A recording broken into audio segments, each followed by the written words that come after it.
Greetings to everyone. This is the traditional December EUROSTUDENT Talks, which means that today we are welcoming here student representatives as our speakers. As you all probably know, we are always talking about student life and higher education at our webinars, but the December episode is usually the special one because then we really listen to student voice and let students speak for themselves.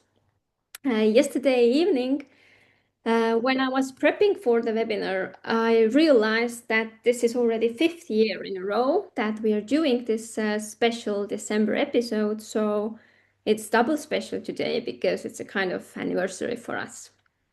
The happier I am to welcome here four student representatives of different countries.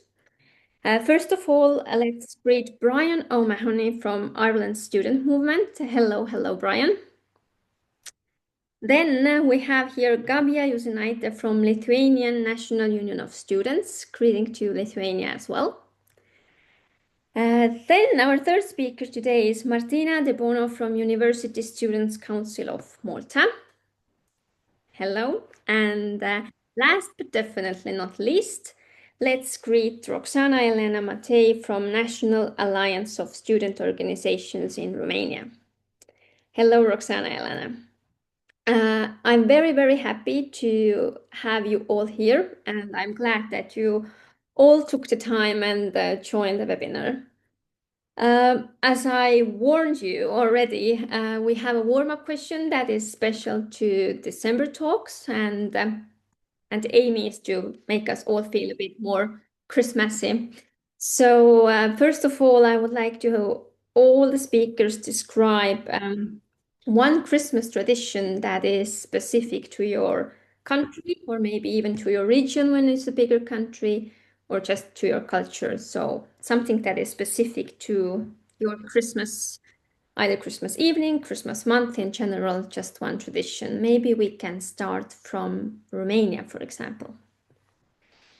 Thank you so much. Well, one Christmas tradition that is specific to Romania is colindatul, the practice of groups of children or young people going from house to house singing traditional carols on Christmas Eve. And the hosts usually welcome them with small gifts such as apple, nuts, homemade pastries, or sometimes money.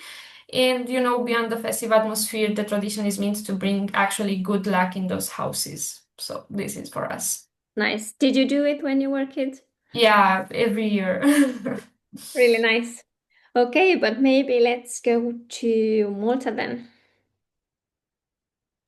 So I think something which is very common in Malta, being a very religious country, is the midnight mass. So every time there would be a mass which starts at midnight, and all the families would gather there at the church, listen to mass, and then after they would kind of group up in the square or somewhere close by, and they would have like some mulled wine, or it's called imboluta in Maltese, but it's chestnut soup with like chocolate. And they just spend the evening like that to start the Christmas kind of all together. And I think it's a really nice tradition. Nice. Okay, but Ireland? Yeah, I suppose in Ireland, the way we know it's really starting to be Christmas time, we have a show called the Late Late Toy Show.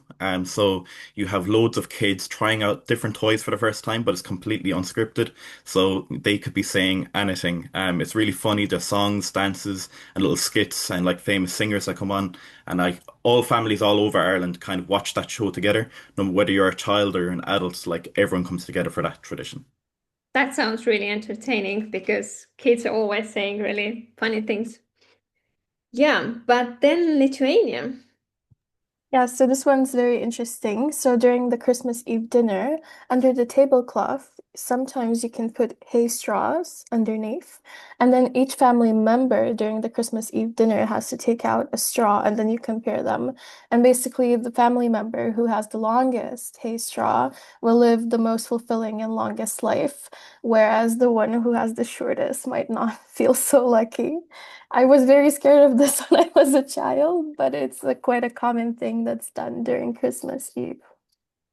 Nice. It sounds almost like Estonians. I mean, not we don't have the tradition, but I think the vibe that someone is lucky and someone is not so lucky. So a kind of pessimistic vibe here in Baltics. But yeah, it's really interesting, all different traditions that we heard of. So we have done the warm up, and we can continue with our discussion about student life. And my first question would be that when you look back at this year, what have been the main challenges for students in your country in 2025? Whoever wants to start.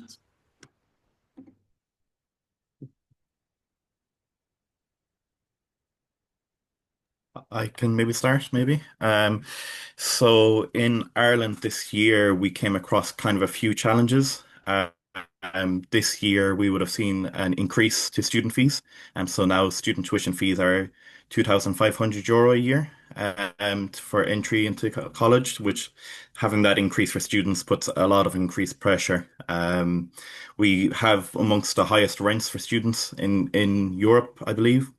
Um, Addition to this, we've had the government is pushing that the private sector should be the one building houses, which means that a private sector is only going to further exploit students, which is quite unfortunate. Only 2 days ago, the government announced that in Ireland we have rent pressure zones, which all of Ireland turned into rent pressure zones, which puts a cap on how much rent can be increased. And now the government is talking that they will make an exception that student accommodation isn't a part of those caps in order so we can entice a market to come in with increasing student rent. So for in Ireland, it's quite common where students have to work full-time jobs in order to support the studies, which means they miss classes, they face burnout, long distance traveling. In Ireland, we're facing like a lot of mental health issues for students. So it's quite costly to study in Ireland now, which is putting a lot of stress and pressure on students and further dividing the social classes of students.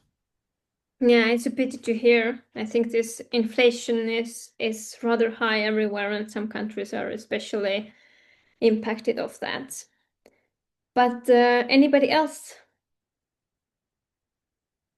I can go as it's quite similar issue that we've been facing. The cost of living in Malta has the inflation rates are one of the highest. And in fact, there was a recent policy paper which showed that 78% of students are working alongside of their studies, on top of of internships which they may have to do due to their course.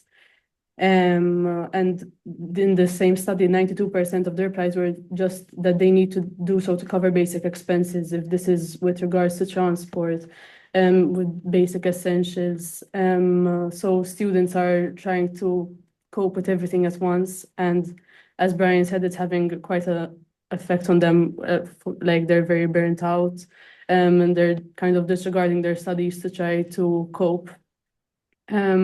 Transport, I think, is one of the big issues which we're also facing in Malta. The buses are quite unreliable. I feel sometimes they're overcrowded. They aren't maybe frequent enough. Speaking for personally, the bus which used to take me to university used to come every hour.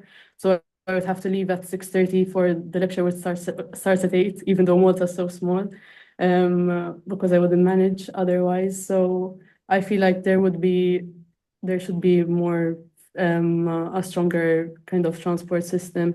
We've been trying our best to help with this. We've been doing a carpooling system, so we've placed some parking spaces around university where people are able to carpool to university and book their own slot, because parking is a very big problem at university. If you come after 7:30, I believe, I find it very difficult to park next to university. So we're trying as much as we can to decrease the traffic and the amount of cars on the road.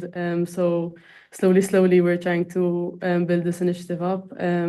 But it's everything kind of feeds into one another, and they go hand in hand. So I think that's mostly why students are finding it hard to cope here. Mm-hmm. Okay, Lithuania or So nothing new as well. Same issues as well.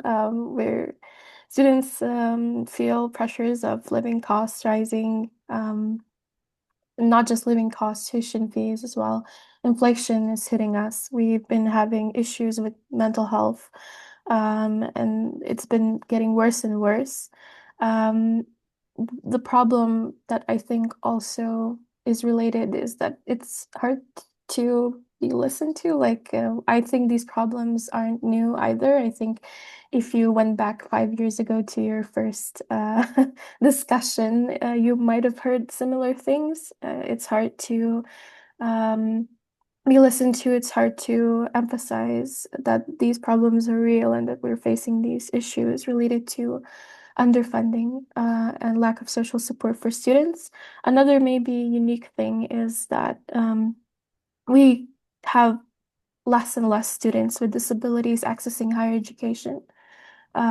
We see a very high drop of students who identify their disabilities or get some kind of social support in higher education. And this question keeps coming up, whether higher education is just becoming more of an elitist kind of place for students who have enough money, have enough convenient resources behind them. So I think those are the main issues we have.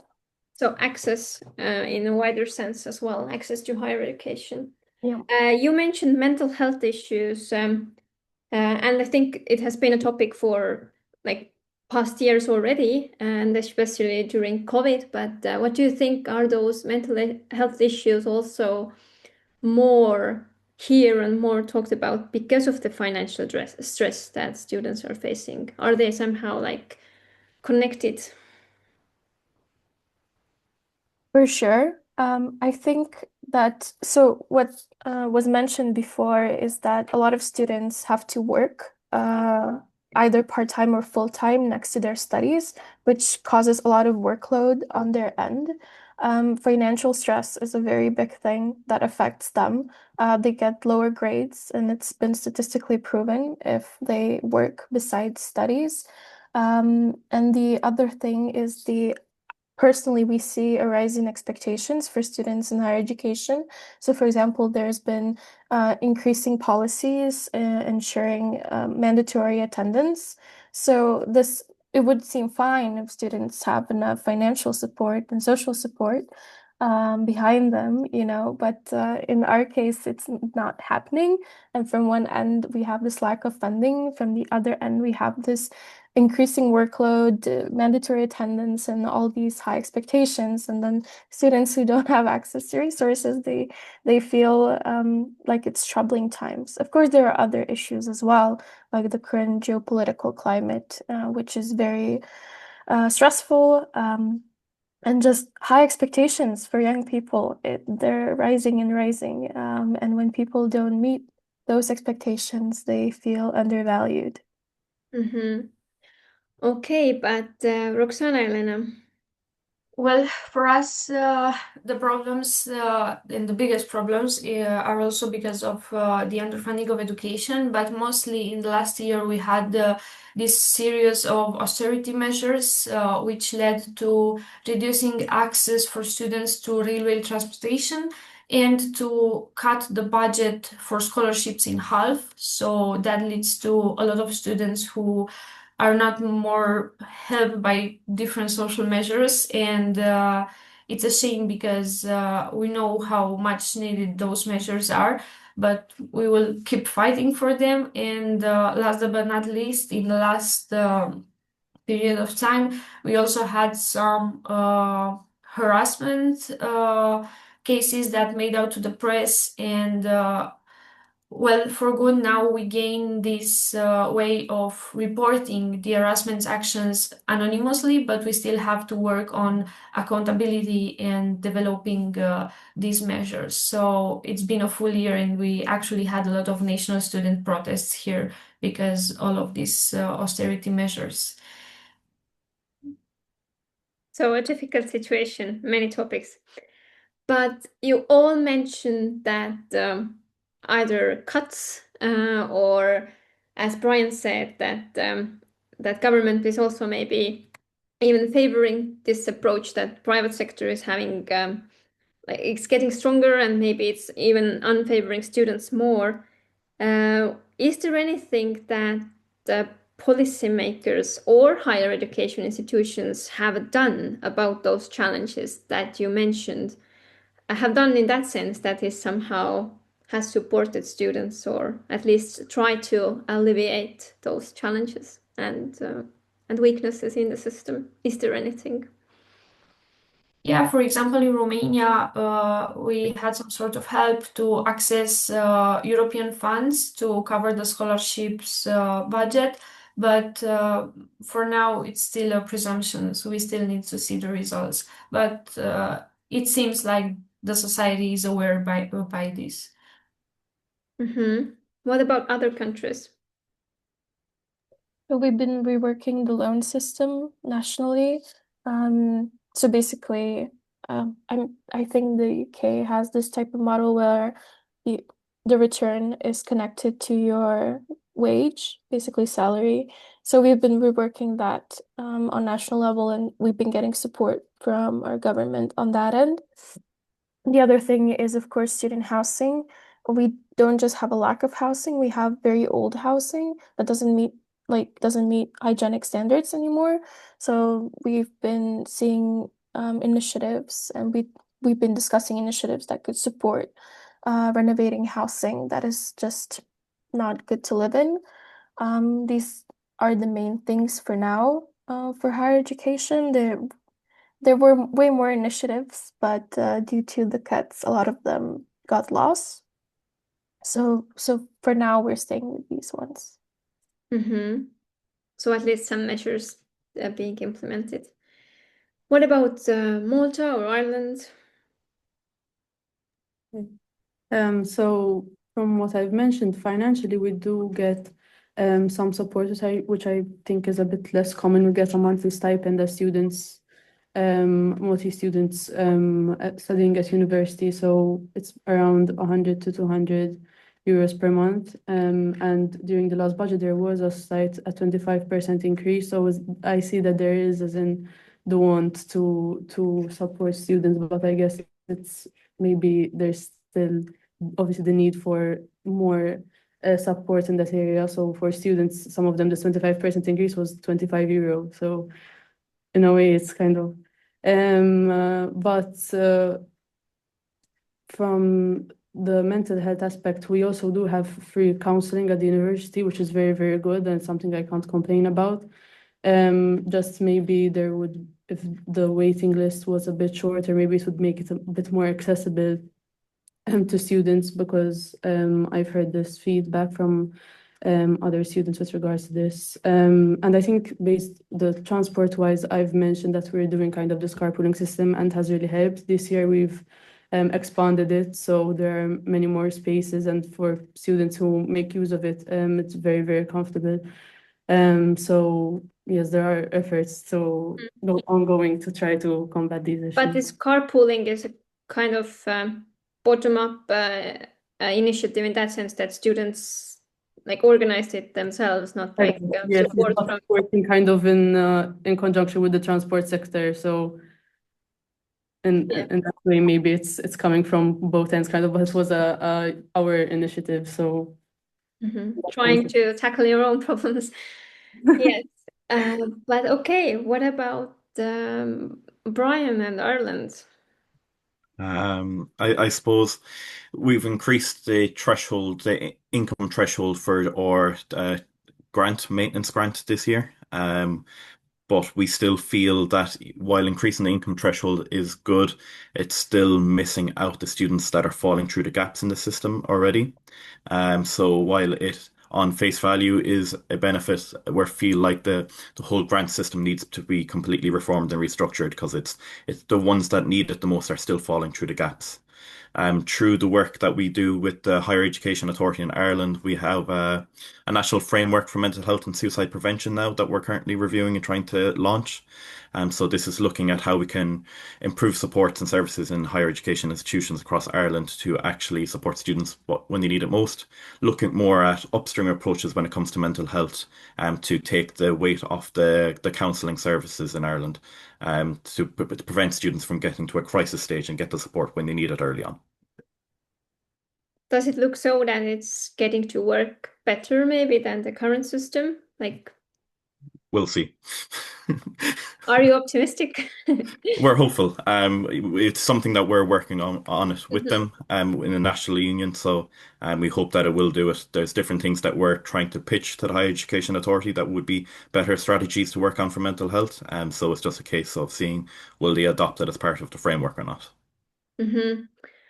As you just mentioned that you are working together with the authority to get the situation better, either in mental health or in transportation, as Martina said. How do you feel in your country? Is student voice actually heard? Are students themselves active to show what are the issues that they're facing? And also, are policymakers or higher education institutions willing to have this voice on board? How do you feel?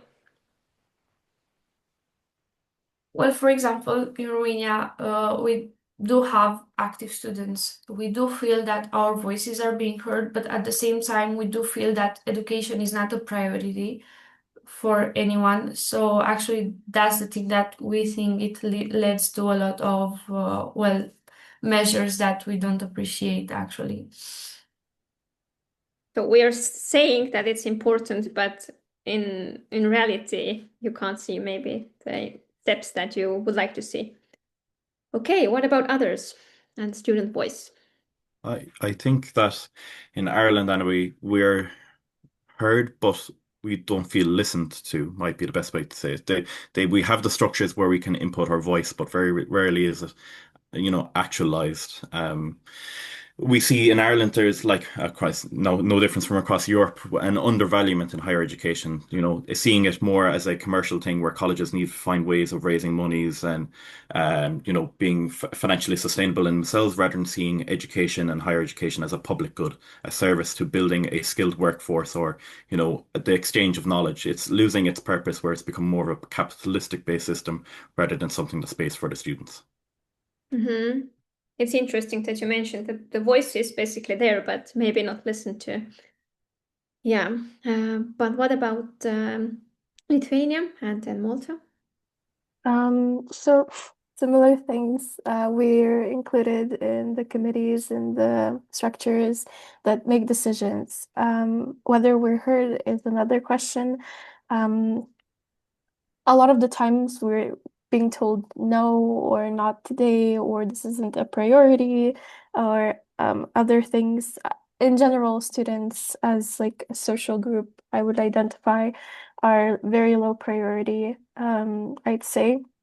And education as a whole, I think it's been gaining its priority in the latest times, but mostly maybe general education, not higher education. I think higher education in Lithuania is seen as someone like, as the older child who has the responsibility and can take care of themselves because of institutional autonomy and these extra financial means from different sectors. But at the same time, um, sometimes we do lack that kind of provision and support, and we cannot always be autonomous. And because of that, I feel like there's sometimes this like slowdown of change. Like no one wants to change a lot.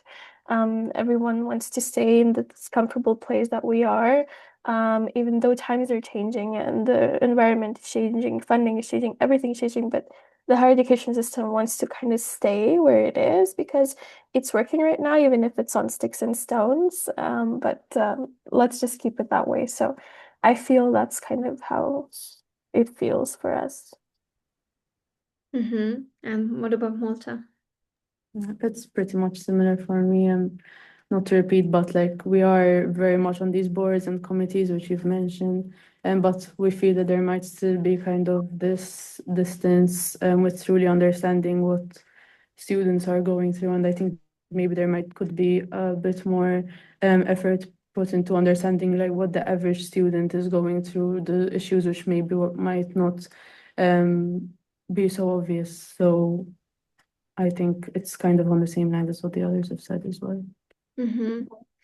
Yeah, we have been talking about challenges, and soon I would like to start about talking about future and expectations as well. But before that, I'm asking our audience, Does anybody have any questions to our speakers about what they already talked about? And also maybe you among speakers, maybe you want to ask any of other speakers from other countries your own questions. That's also very welcome. Yes, Eva, please. Yes, hello. I'm Eve from Estonia, and this is my favorite EUROSTUDENT Talks every year. This year already, I'm also enjoying it. Thank you for sharing so candidly. Maybe it's like kind of a bridging the challenges and the future, as Marlene said. But my question is, if you could change one thing, one policy or regulation or anything as of tomorrow that would make your life as a student better, what would it be? Like very concrete things, like could be systemic level, it could be at your institution or nationally.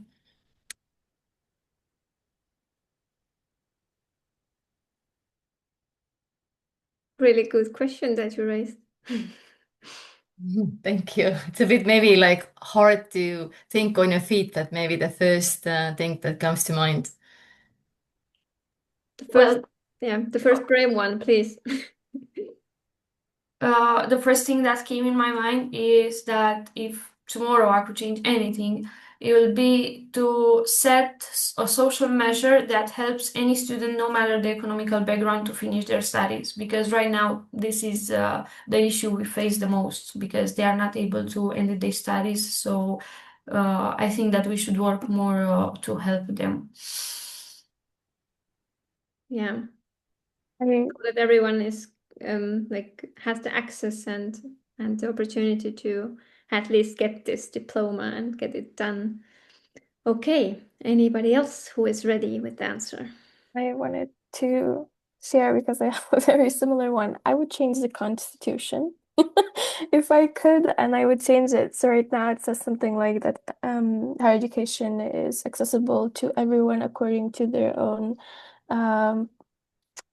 skills. I want to change that. I would change it. I would change it that higher education should be accessible to everyone, no matter their socioeconomic background, no matter their disability, no matter anything, any context that they have that's out of their control. I think that higher education should be accessible to all. That's a dream. Probably wouldn't happen soon, but it would be something I would wish for. Yes, nice. It's good to dream at least during Christmas time. But okay, either Malta or Ireland, who is ready? I suppose what I would change is our grant system, so that every student has access to higher education, that the maintenance grant is sufficient enough that no student has to starve or pick between going to class or starving in order to finish their studies. With something we see in Ireland quite a lot, where students are starving themselves just so they can go to class, just because they want to finish the degree. So I would change that so our government would actually value higher education as a community good rather than a corporate measure. Yeah, it's all about access everywhere. Yes, but what about Malta? Martina, what would you say? So I think something which we've been discussing and working on quite recently would be to protect paid internships for students. Most internships at the moment are unpaid, or it's according to the law, it's just up to the employer to pay or not pay as they wish. So I feel like those students who do have to complete their internships are trying to cope with lectures, internship, and work, and trying to also have time to enjoy themselves. Extracurriculars being part of student activism, which is why I feel like we've taken quite a toll recently in Malta with activism and apathy from students. And so I feel like if I could solve that specific thing, it would make quite a big difference, even for campus life in general. Mm-hmm. Yeah, the question made you dream. I don't know, either fortunately or unfortunately, I have to maybe come to the real life situation a bit. And as I said, I would like to talk about your expectations for the future. What are you, as a student representative, expecting from 2026, the next year? You can keep dreaming, but if you want, you can also be realistic and think what are those things that you're really expecting from the next year to improve, let's say, in your country and higher education? So when I thought of the future, I was thinking the first thing that came to mind was the change in AI being integrated into university. So I feel like with this kind of big shift in the way we're using AI, the university it would be better to adapt more to the industry. So kind of putting students more into work life and getting that exposure before actually graduating rather than having project and assignment based work. I feel like in this way students would be much more ready to actually face work life once they graduate. So I feel like with this rise of AI, I think should be better for universities to start thinking of adapting to this big change and how we could better target preparing students rather than leaving these assignments where AI could kind of replace gaining actual knowledge which can be used practically in the future. So somehow systematically trying to integrate it so that it really like supports your studies, but on the other hand prepares you to the labor market and How to use AI as a tool while also teaching the skills which can't be replaced by AI, kind of in a summary. Yeah, what about others? What do you expect from the next year?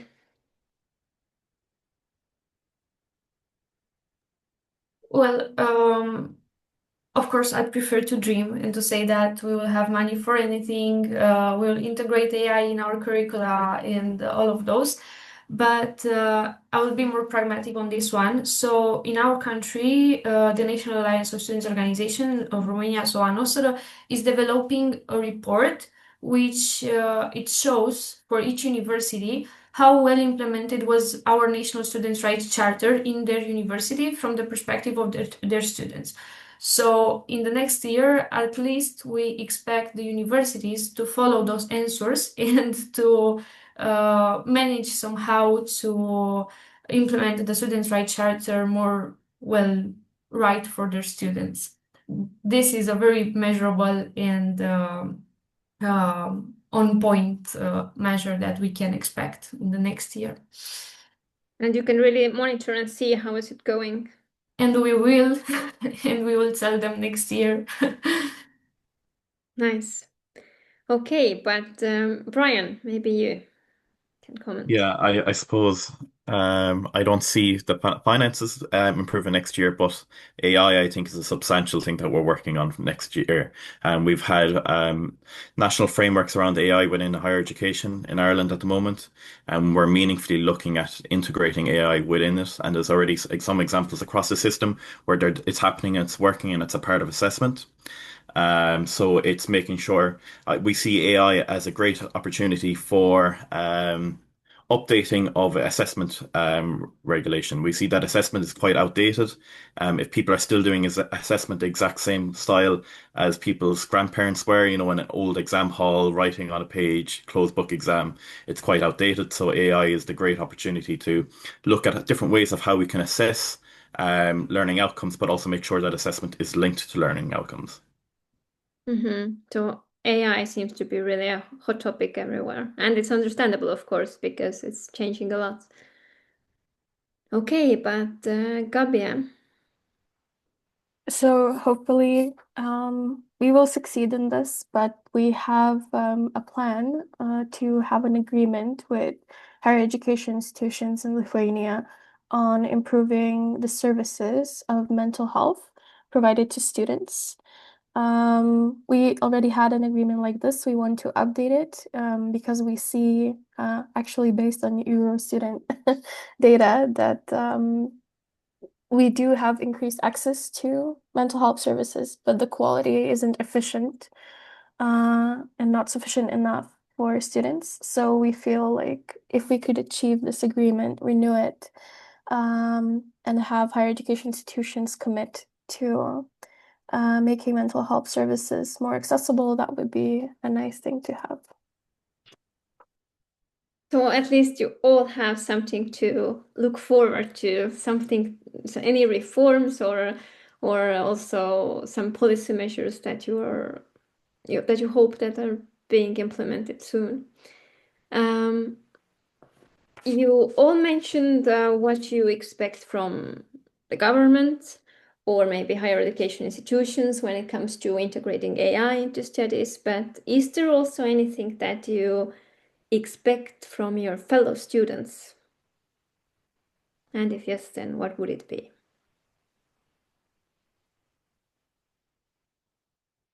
Thinking about the student body in your country. Yeah, I think in Ireland, students have always been at the forefront of progression and change, and we've always been the ones to lead the way and pushing on what needs to change the most, whether it's for higher education or like social justice or wider society. So what I expect from students in Ireland in the future is to continue being, champions of inclusion within society, leading for advocacy and change within higher education policy, making sure that we're always developing and aspiring to be better and change with the times that are moving. Mm-hmm. Yeah, what about others? Is there anything that you would like to see your fellow students doing, saying?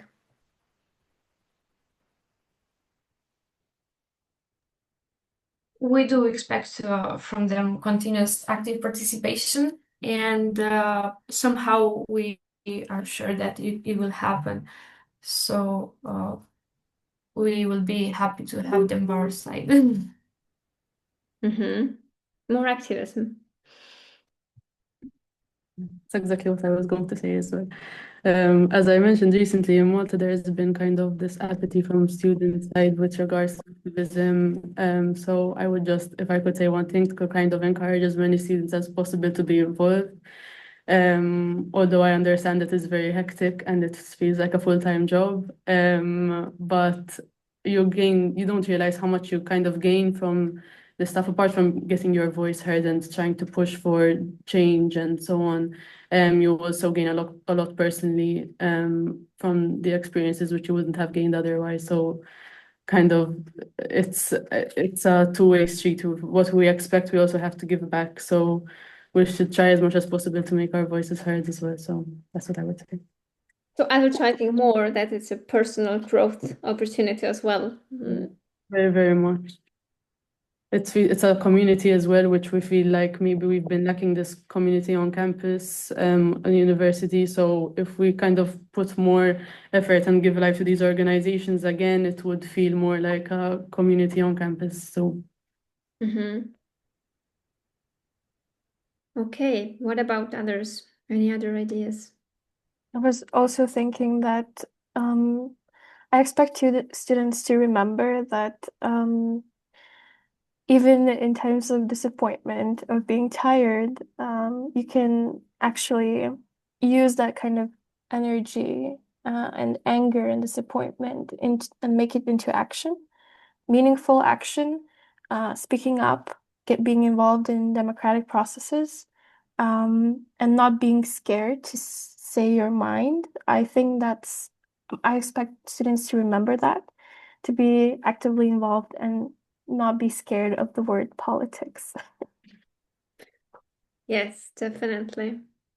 I think there is a saying that if you are not dealing with politics, then politics is dealing with you.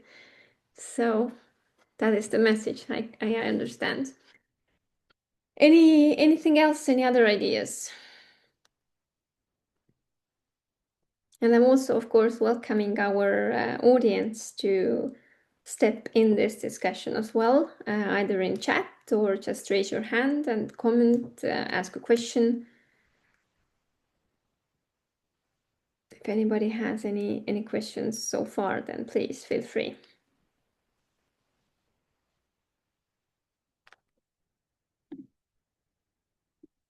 Everybody is so shy. It is December. Christmas is soon coming. Everybody is already tired of the year, but still, I really encourage anybody to ask. But I have another question that came to my mind when I was listening to Roxana. Roxana, you mentioned that there is a report about this students' rights charter coming up and out, and then I was thinking that all those reports monitoring with questionnaires, so on, some surveys, like we know that EUROSTUDENT is the big international survey, but maybe also some national or even those surveys that are maybe organized by your own student union.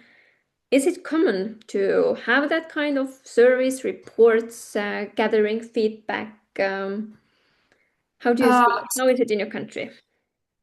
So, according to our National Students' Rights Charter, each local student union, so inside the faculty or university, is well obligated to publish this kind of report at the level of faculty or university, and they are supposed to present these reports in the faculty council or university senate. And then, based on the answers, the institution should have some measures that should take in the next year. And based on those reports and of our service for the students, we are developing the national report. So, and we also present the conclusions to the stakeholders. So it's a very common thing. We are doing this since a lot of years by our own initiative, but everything was regulated in the Students' Rights Charter in the last year. So we will continue to do that. Yeah, it's a common thing for us. Mm-hmm. So it's rather common, at least, that you have some of the surveys and reports. Okay, but what else from other countries? Is it common to gather feedback, do those surveys? Yeah, I think in Ireland it's definitely very, very common. Qualitative data is all well and good, but until you have quantitative data, that's where the real power is having the data on hand. Because we can say what's wrong with students all the time, but until we can prove it as being a wider spread problem, that's where we have the power. We run many surveys throughout the year on various different topics. Um, as, as well at the moment, we're one of four co-sponsors for the National Student Survey as well. I spent the last 2 years. We took down the survey 2 years ago and spent the last 2 years now reforming it, and this is the year we've just launched it up again to look at the engagement of students, but engagement with higher institutions, but more holistically looking at if they're not engaging with classes, why? Is it due to lack of time due to traveling, 3, 4 hours a day in order to get to college? Is it because they can't afford to, because they're working full time? Looking at what the time commitments of students are. They student carers looking after family members? So it's looking at the more bigger picture of what the student engagement actually mean nowadays and how can students actually engage in higher education. Mm-hmm. Yeah, very interesting and nice that you have also renewed it somehow so that it can be even more timely.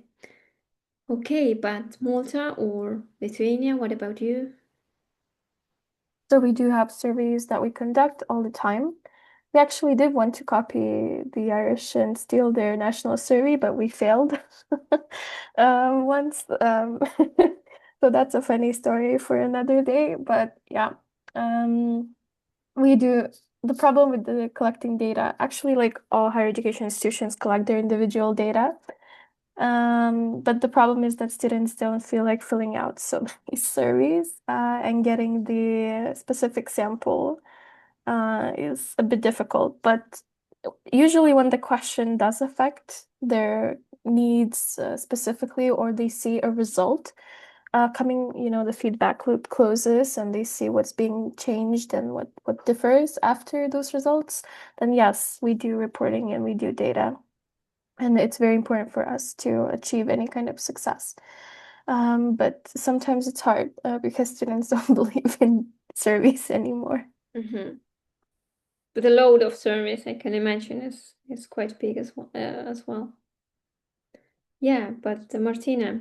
Yeah, it's the same, I think, from what I've been seeing every time they send kind of a survey for feedback and so on. The results would be abysmal as in that's the experience from my course. I don't know, to be honest, university-wide how it is, but I'm assuming it's similar. So, but feedback is taken. We do get the opportunity to fill in these surveys as well.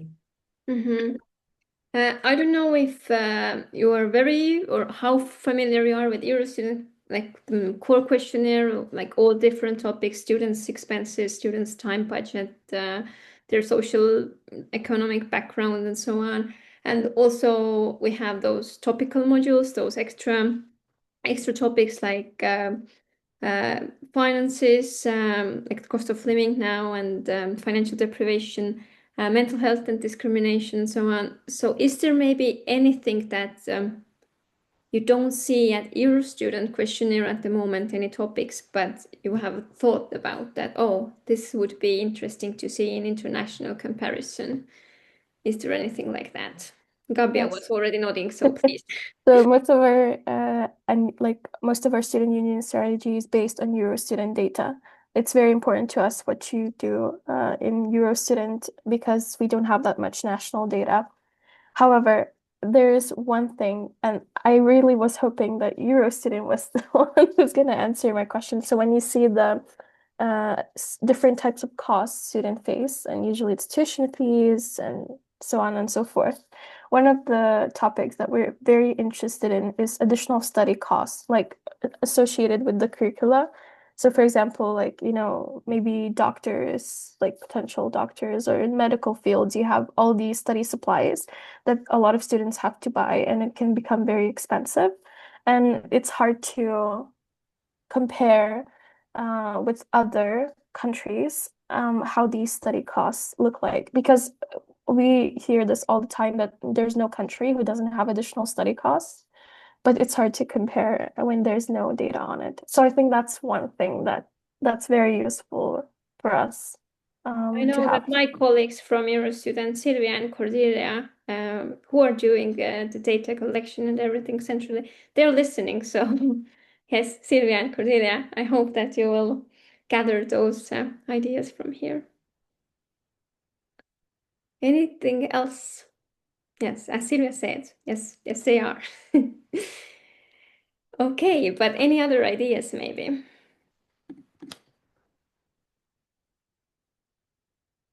Or maybe anybody has any questions, or maybe you have questions to your student representatives, colleagues in other countries. Encouraging the discussion. Or anything you would like to add.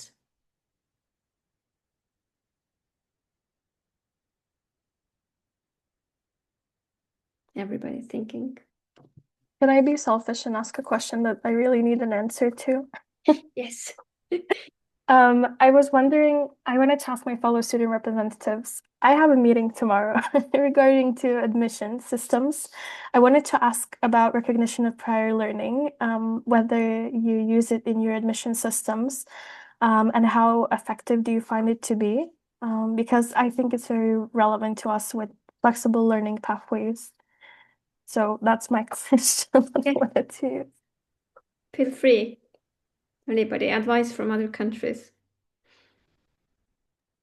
In Ireland, we have it. So we have recognition of prior learning. We're trying to do more. We're really trying to branch out of ways now of being really diverse and trying to recognize skills as well as just prior learning. In regards to admissions and that kind of policy, simply it's if you've done certain modules before, they can be recognized so you don't have to take them again.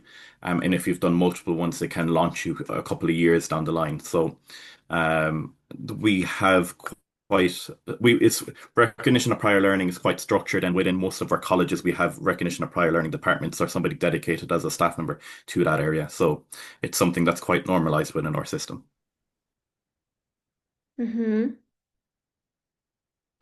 Okay, one insight. Roxana, Martina. Personally, Gabby, I should check all of the details to make sure that I give you a full answer on that. But what I know for sure to tell you is that we do recognize volunteers' activities. I mean, volunteering activities. It depends. Well, the process it depends from a university to another, but we do recognize that for sure. And I can also send you the documents. Malta. I think Malta is very well known for its flexible pathways. Yes, as in we do have this recognition. People can take different routes into different courses depending on what they've done before.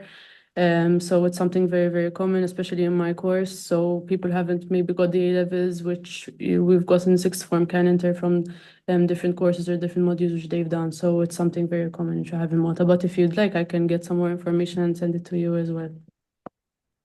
I will probably text you guys if that's after the meeting. I sound like Eurostudent Talks dinosaur or something, but it just came to my mind that we have had a webinar about flexible pathways, and I think Malta and Estonia were involved, and it's talks from April 2022, and it's available for rewatching at Eurostudent webpage. So please, Gabia, you can go and rewatch this almost 3 years old webinar as well. But yeah. Yes, someone is then asking in the chat that could we have the material about admission? Maybe Jenny can specify what kind of material then and how. Like sending, linking. Yes, I'm sorry, the camera isn't working. Okay. The things they wanted to send to Roxanne. Okay, but maybe is it okay if I, as an organizer, take Jenny's email address and share it with Roxana, and then you can stay in touch. Okay, I will write it down. Then I don't remember. Then I will remember. Yes, exactly. I will put you in contact. I'll write it. Do you need it in chat or do you have it? No, I have it because you registered. I will use the same one. Thank you. Okay, but then it's already discussion going and knowledge sharing going. Everything very successful. Nice to see. Okay, but to wrap it up, my last question to our speakers would be that if you should highlight one key message for you from this discussion that you would like to emphasize, then what would it be? Thinking about the next year and the challenges and the expectations.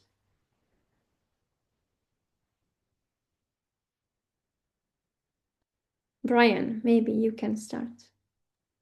Yeah, can you repeat that question, please? Can you highlight one key message from this discussion that we have had that is like somehow like stuck with you, and this is something you would like to re-emphasize maybe about those topics, everything that we have covered here?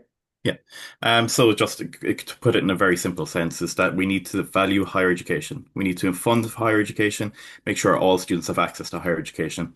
No students should have to pick between working and studying, not eating, impoverishing themselves just so they can get a degree at the end of the day. Higher education is a public good. It is something that creates a skilled workforce and is for the betterment of our country. It shouldn't be something that should be capitalized. It is a social good. Yes. Okay. Very important message. Anybody else? Well, I'd like to highlight that we need more of these talks because talking about each other's problems and changing ideas, it was really useful, and it helps you having, the solidarity and the big picture of the world when you go back and solve your students' problems. So yeah, I'd like to emphasize that we need more of these talks.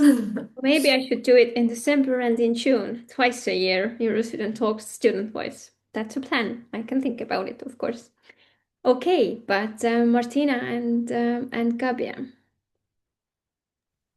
I think I've mentioned a lot of different issues today, but I think it's tackling them even from like a simpler aspect. If every little thing will kind of help. If, for example, it's difficult to reform transport, giving flexible timetables to students, something which sounds so small, could completely, change a student's life. Giving them accessible spaces so they can relax more comfortably at university will kind of allow them to feel comfortable staying at the university rather than coming from their lecture and leaving.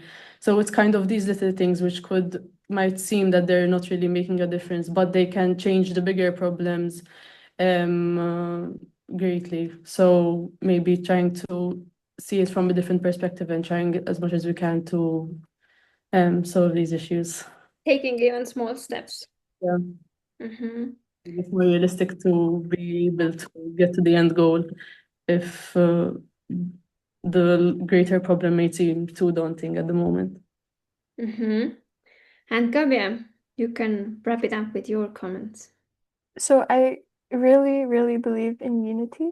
And being here, I can hear that most of our issues are very similar or the same. I think that sometimes we're so busy in our national context, we forget about other students who have faced the same things. My main message and maybe wish is that we collaborate more internationally as students and bring big change, not just to our countries, but Europe in general. Yeah, these are good words to wrap it up on. And of course, I am very, very thankful that you all took this hour and agreed to join us. It's always a pleasure to do EUROSTUDENT Talks, and it's even bigger pleasure in December because it's really nice to hear your ideas and how you talk about your challenges and your expectations. As you just said, this unity and hearing that we're all facing similar issues that really also keeps us going, I think, because it's inspiring on other hand as well.